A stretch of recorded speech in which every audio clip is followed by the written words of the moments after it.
welcome here.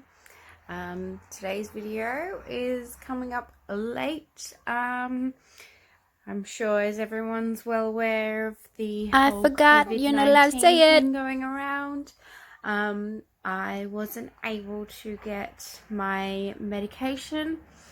In a total, between me and my husband, we went to 6 different chemists. I went 3 days without them, so I unfortunately was extremely ill, as I have postnatal depression. And so with postnatal depression medication, if you decide to go cold turkey, it can actually make you very sick and pretty much give you DTs. So I was kind of not in the mood to make any videos, and I'm sure you guys didn't want to see me like that. We managed to get my medication yesterday, so I'm still feeling a little bit crook, because it takes, I think it's 14 days for it to readjust in your system or something like that. Hopefully not 14 days, but it's not like we're leaving the house with 2 boys and everything that's going on, and our government basically putting a halt on all social activities. So I thought I would actually get on today and talk about postnatal depression. So for me, postnatal depression has basically just been me thinking that I wasn't a good mum and that they were better off without me. I didn't have any, feelings towards doing anything to my children. It was just all me. It was basically me thinking that I was the worst mum in the world, and that if I was to, leave that day, they wouldn't miss me because I'm a terrible mum. Now, obviously, everyone who knows me on a personal level knows that I do have pre-existing mental health issues, and so I was getting, especially from my husband, reassured. He still reassures me all the time now that, you're a good mom, you're doing such a good job, so proud of you, because I think he, in the back of his head, he is a little bit worried still because of that.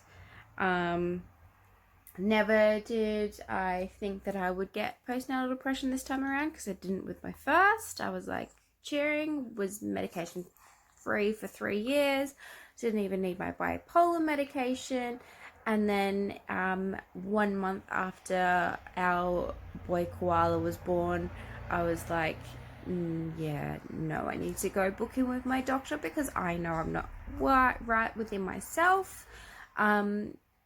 It's a bit easier to know the signs when you actually have a mental health issue already, because you know what to look out for, basically. So I know my trigger signs. I know exactly when I need to either see someone, like a GP, psychologist, to basically, talk out what's going on, and just to, start going back on meds, basically.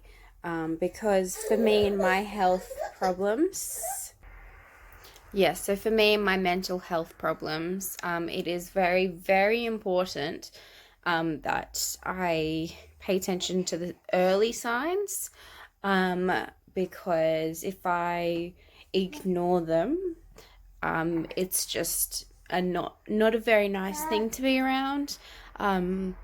I did suffer from suicidal attempts when I was younger.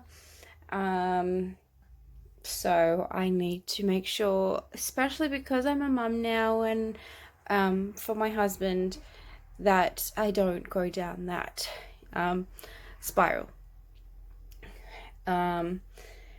So yeah, postnatal depression doesn't always mean that you've had thoughts of, you know, hurting your baby, which seems to be what a lot of people make out it is. It's definitely not. It's when, you know, it's so many different forms. You could be just a crying mess for a month straight. That's a sign of having postnatal depression.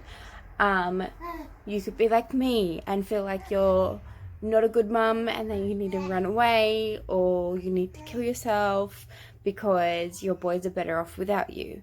That is not the case. Definitely never ever the case. Your children need you. Your children will always need you.